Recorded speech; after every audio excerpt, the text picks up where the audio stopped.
Good morning. Good morning. So here we are on the home stretch.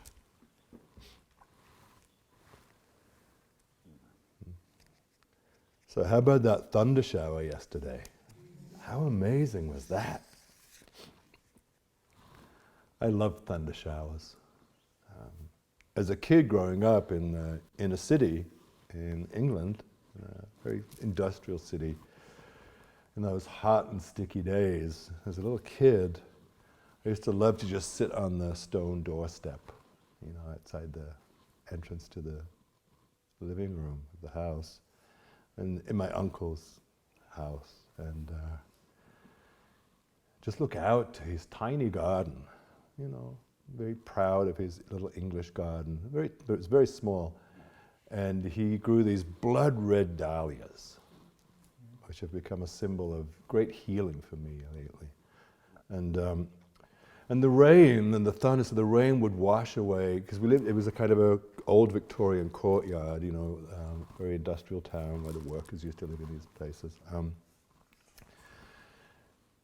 So I would sit on the doorstep and look at these dahlias, and the rain would wash away, the smells of cat piss and beer, and the thunder, would drown out the sound of people's voices for me, the people's voices that were not so harmonious most of the time. So, like, the thunder showers would be great moments of freedom and relief, and transport me to another place. And I can always just, in a thunder shower, just say, wow, right? And go back there for a second. And then yesterday, sitting on the porch at the cabin, experiencing the beauty and the awe of a thunder shower. Washing the mountains and the cities. Those streets, those doorsteps that I used to sit on, the dahlias. The rain just being the rain.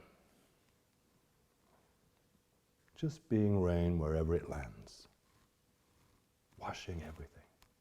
No preferences, right? And the thunderstorm just being thunder.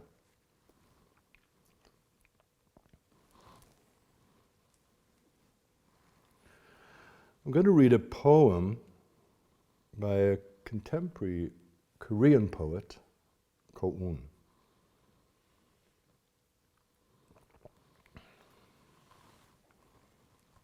I've read this before, quite a few times actually.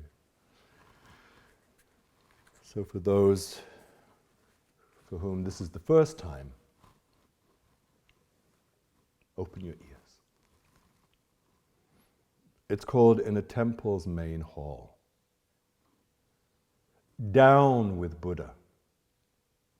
Down with handsome, well-fed Buddha. What's he doing up there?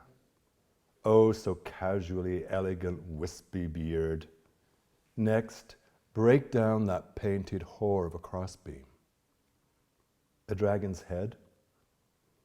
What use is that, a dragon's head? Tear down the temple, drive out the monks, turn it all into dust and maggots. Pfft. Buddha with nothing, that's real Buddha. Our foul-mouthed soul, street market mother, she's real Buddha. We're all of us Buddha. Buddha, Buddha, Buddha.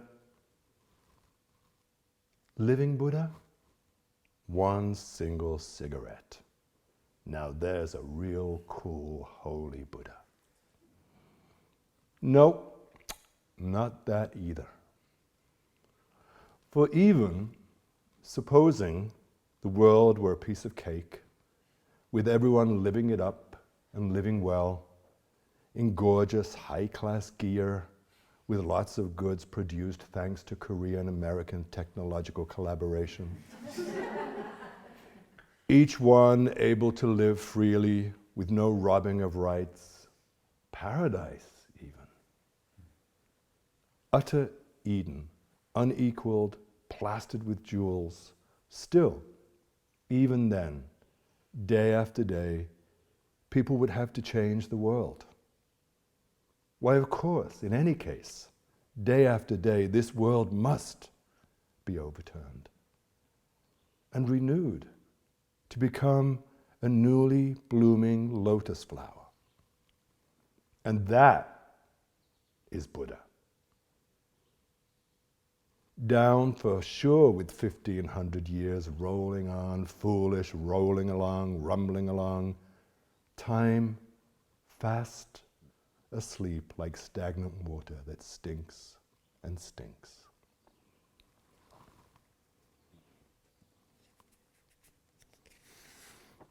So I tend to bring this poem out every couple of years, and particularly when we're on Sesshin.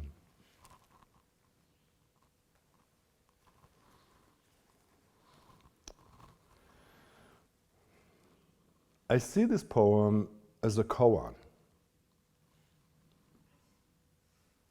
I read it, and then I put it away, and reread it weeks, sometimes months later, and I always find something different that resonates with me in a line or a couple of words.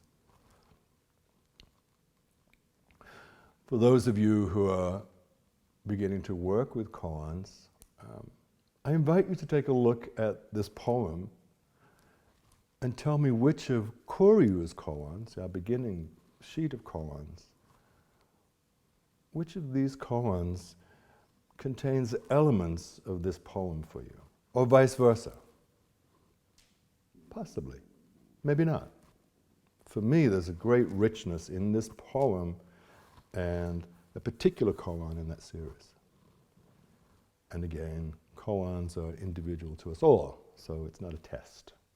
Just see what anything strikes for you. So the very first time I read this poem,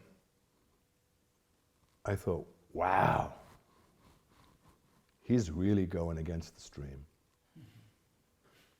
Totally radical dharma, whatever that is. Totally disparaging.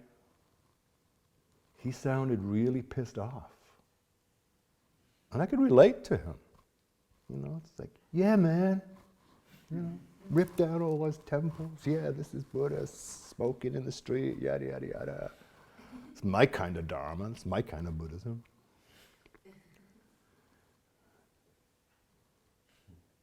Yeah, he sounded really, really pissed off. And he had a right, possibly, to be pissed off. He was born in 1933.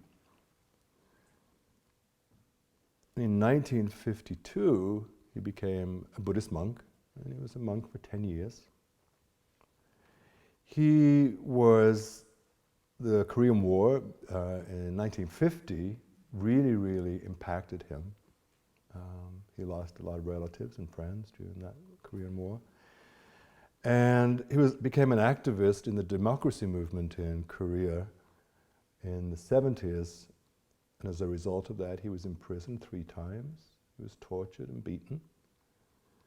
And survived all of that. He's published more than a dozen books of poetry. Check him out. I mean, he's pretty cool Buddha. Koun, K-O-U-N. Today, he serves as an ambassador for peace for UNESCO. You know, really, really interesting life this man has had. Full of, he was tortured and beaten, alcoholism, suicide attempts. And then suddenly he turned the page, I think somewhere in the 80s. Beautiful guy. So back to this poem. I'm going to unpack it a little bit for us, if that's okay. Down with Buddha. Down with handsome, well-fed Buddha. Tear down that temple. Drive out the monks. Turn it all into dust and maggots. And he goes on. the foul-mouthed street market mother, she's real Buddha. One single cigarette. Now there's a real cool, holy Buddha. But then he says, no, not that either. He tells us right there, none of that is it. None of that is it.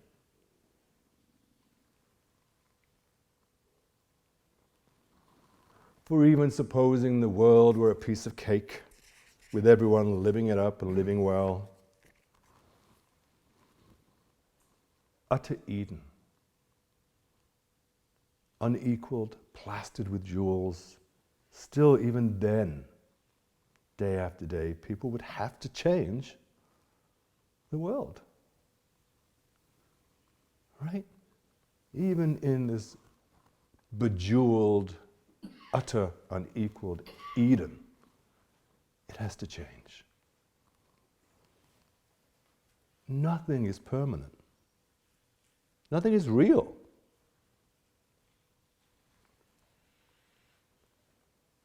Day after day, this world must be overturned and renewed to become a newly blossoming lotus flower. Right? All our ideas, all the things that we see as fixed, as real,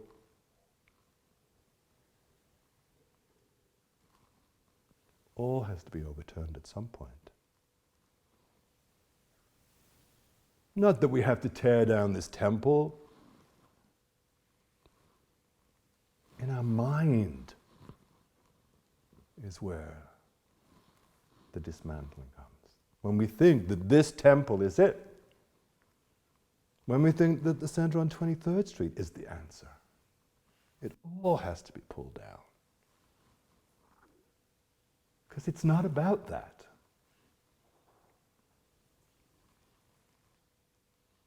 It's not about bricks and mortar. Or teachers. It's beyond that.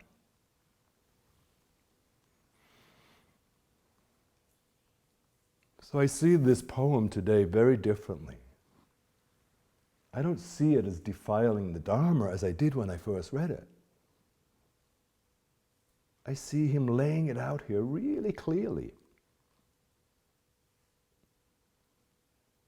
If we're not careful, we become attached to our ideas or others' ideas about what the true Zen is. Like there's even such a thing, right? That's not true Zen because you do this, ba ba ba ba ba.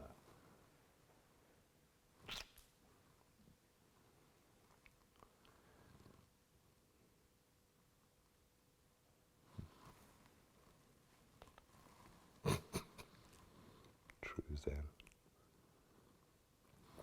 There it is right there. Steeped to perfection. Thank you, Shojin. Shojin said, can I get you some tea? And I said, well, I'm very fussy about my tea. And we went into the cupboard there, and I was like, nah. Then we found this one, lavender, something, mint. Well, okay. And I said, oh, that'll do. And then I said, but it only has to be steeped for 60 seconds. No more. Because I'm such a snob around tea, that English thing. I said, 60 seconds, no more. Perfect, thank you. Perhaps a prettier cup, but...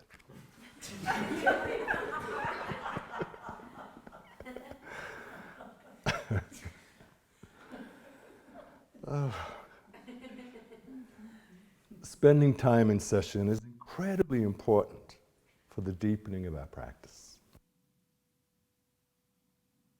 The word session means mind touching the mind, and the heart touching the mind, and the heart touching the heart. Get that right? I always get them confused. Very important, but I always forget them.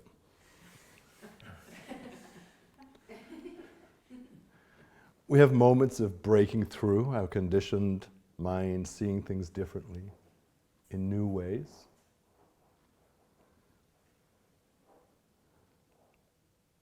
Like Diane yesterday, seeing her 25-year-old bowing cloth, as if for the first time, as she put her forehead to the floor.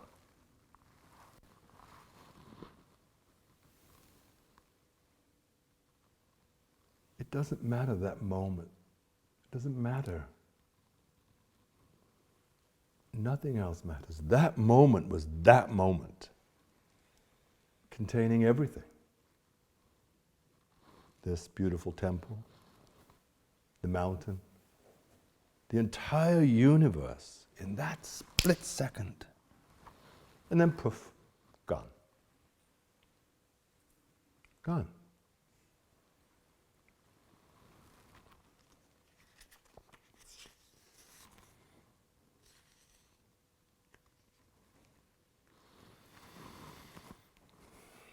So we're halfway through. We're over the hump now of our session. And perhaps some of you are already putting things in little Ziploc bags. Putting things back in your case. Ready to leave here. Please don't do that. Don't do that.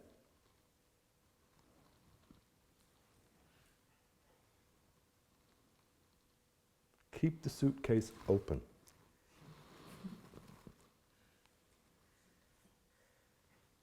Keep the Ziploc bags closed. Use this time right now, to unpack the mind. Do you like all my metaphors? Pretty good, right?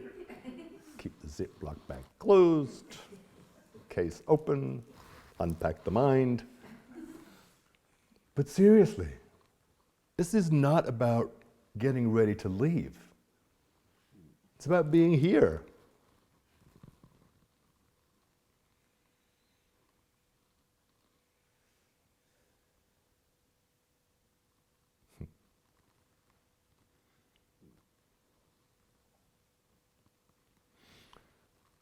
When you do leave this session on Saturday, notice what fixed ideas you have about how it was for you. And try not to think about how it was for other people. Try to keep the focus on yourself.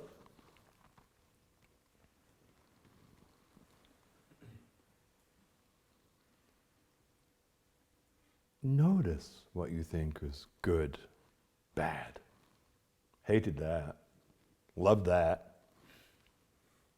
This is not for me. Never again. Blah, blah, blah, blah. All the way home, down the mountain, blah, blah, blah, blah. On the highway, blah, blah, blah, blah, blah. On the train, blah, blah, blah, blah, blah, blah. It's like, you know.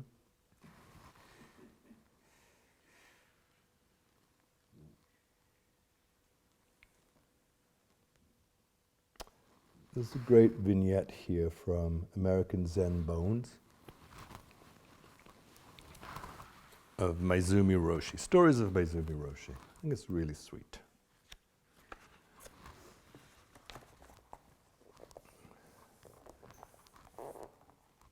Wendy Egyoku Nakao, who is now abbot of ZCLA, she was a student of Maizumi, went to Dokusan one day. She had decided that she could not do the practice as it was being conducted. After some discussion, she announced to Maizumi, "Roshi, I'm sorry. I just can't do it anymore. I'm going to do it my way now." Roshi nodded and rang the bell. Ding-a-ling-a-ling. And following the customary ritual, she bowed, stood up and bowed again, stepped back, and reached out to open the door. At that point, Roshi, very softly and with much caring, spoke and said, "Egyoku, be careful with your way. Be careful with your way. I want to do it like this. I don't want to do it like that. This is what my preference." Sometimes that works, sometimes it doesn't.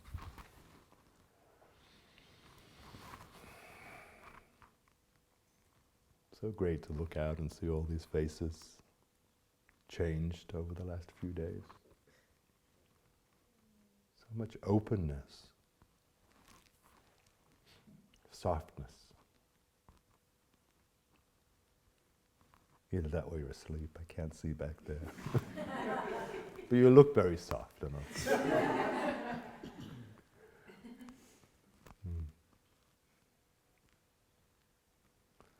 I'll end with a poem that Koshin read in one of his talks earlier this week by Isa Kobayashi, a wonderful, wonderful poet from, I think, many centuries ago.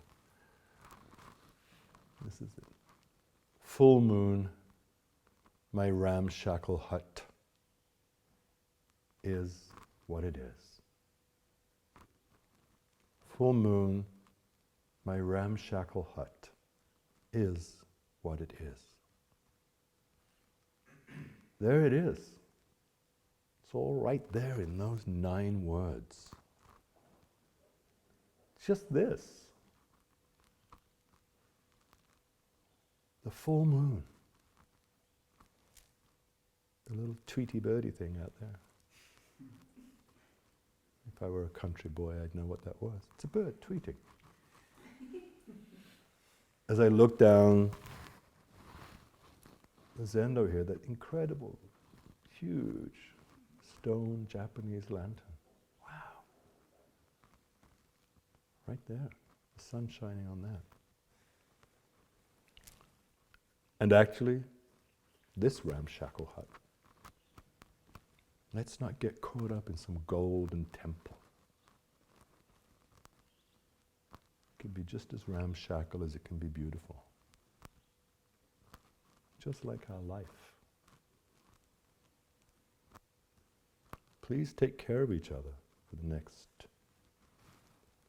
2.5 days. Now hold it.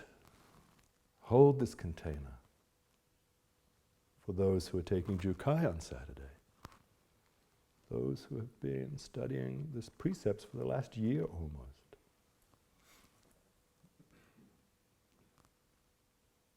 When you're walking down the halls, maintain your silence. A lot of you don't realize that Koshin and I walk back to the cabin and see everything. Say nothing and see everything. So just be a little more careful where you're speaking and smoking your cigarettes and looking for a signal. You know. We're all adults. We do what we do. But let's try not to